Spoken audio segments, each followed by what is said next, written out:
नमस्कार दोस्तों, MM equity desk में आप सभी का स्वागत है। तो रिजल्ट सीजन चल रहा है और रिजल्ट सीजन में एक के बाद एक कंपनियों का रिजल्ट ठंडा आ रहा है। और रिजल्ट सीजन में बाजाज ऑटो का 12% की गिरावट, हिंदुस्तान यूनिलीवर का 8% की गिरावट। एक ही दिन में कुछ स्टॉक बढ़ गया 13% 14%, और कुछ स्टॉक 13% 14% घट भी गया।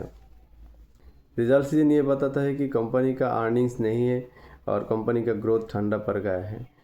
इन्वेस्टर को भी ये जहन में रखना चाहिए कि इक्विटी मार्केट हो और चाहे जो क्लास मार्केट हो, सब एक ही ऊपर अपसाइड नहीं जा सकता, कभी ऊपर कभी नीचे तो आएंगे ही आएंगे। और इसके साथ कंपनी का भी रिज़ल्ट ऐसे ही होता है, क्योंकि बाज़ार में जो डिमांड है, कंज्यूमर ग्रोथ हो, डिस्क्रिशनरी हो और चाहे कोई भी सेक्टर में हो, हर टाइम पे एक ही लेवल पे नहीं हो सकता है। और बाज़ार में रिटर्न एक्सपेक्टेशन इन्वेस्टर का बहुत बढ़ गया है, इसीलिए देखना पड़ता है कि किसी एक कंपनी का रिज़ल्ट ख़राब आया या ना आया, कि कंपनी का अपसाइड मोमेंटम चल ही रहा है।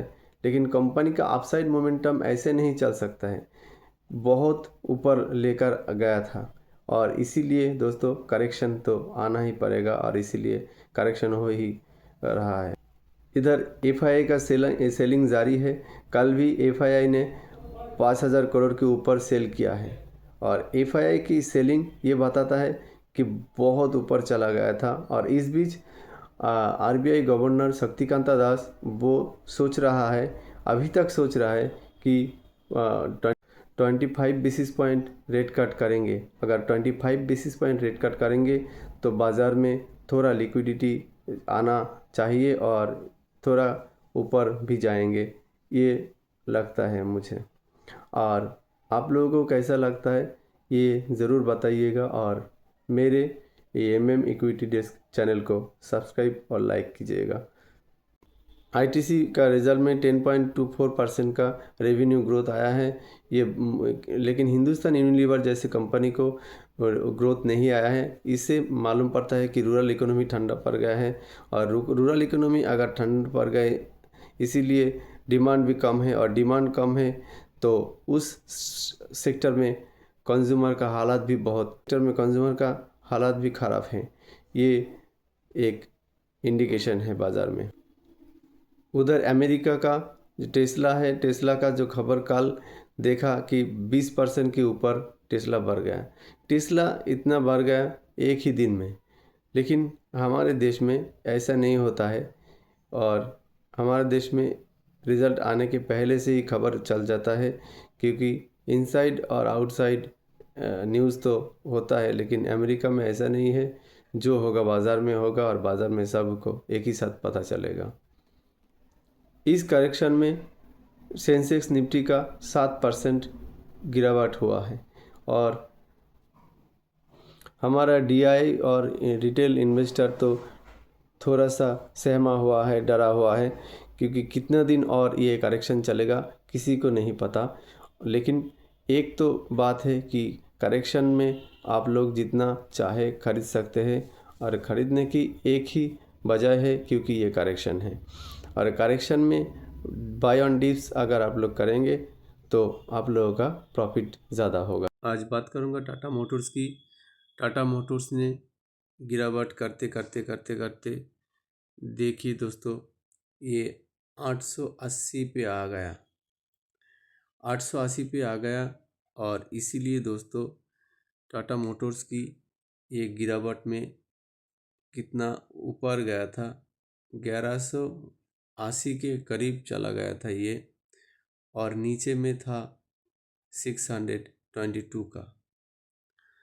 तो ये आप एक स्टॉक का जो पी है 9.54, पी रेशियो बहुत ज़्यादा अंडर वैल्यूएशन पे आ गया। और टाटा मोटर्स आप लोग जानते हैं कि ये सेक्टर लीडर कंपनी है और ऑटो सेक्टर में ग्लोबली और इंडिया में भी ये सेक्टर लीडर है। इसका मार्केट कैप 3 लाख के ऊपर हैं और ये सेक्टर लीडर कंपनी है। जो पीजी रेशियो देखिए, ये भी अंडर वैल्यूड है। पीजी रेशियो 1 के ऊपर जाएंगे तो ओवर वैल्यूड होगा, लेकिन ये अभी भी अंडर वैल्यूड स्टॉक है। और क्वार्टरली सेल्स बहुत अच्छा नहीं है। क्वार्टरली सेल्स ग्रोथ 5.68% है, ये देखिए।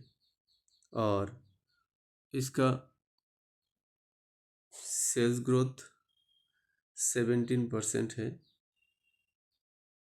17% है, जो अच्छा है।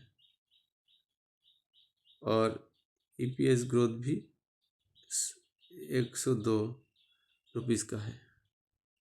30% के ऊपर करेक्शन हुआ है।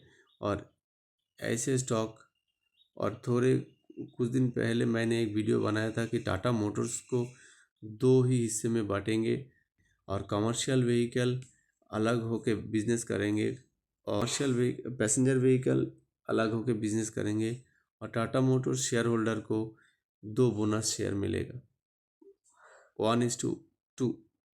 जिसके पास एक टाटा मोटर्स होंगे उसको 2 शेयर मिलेगा।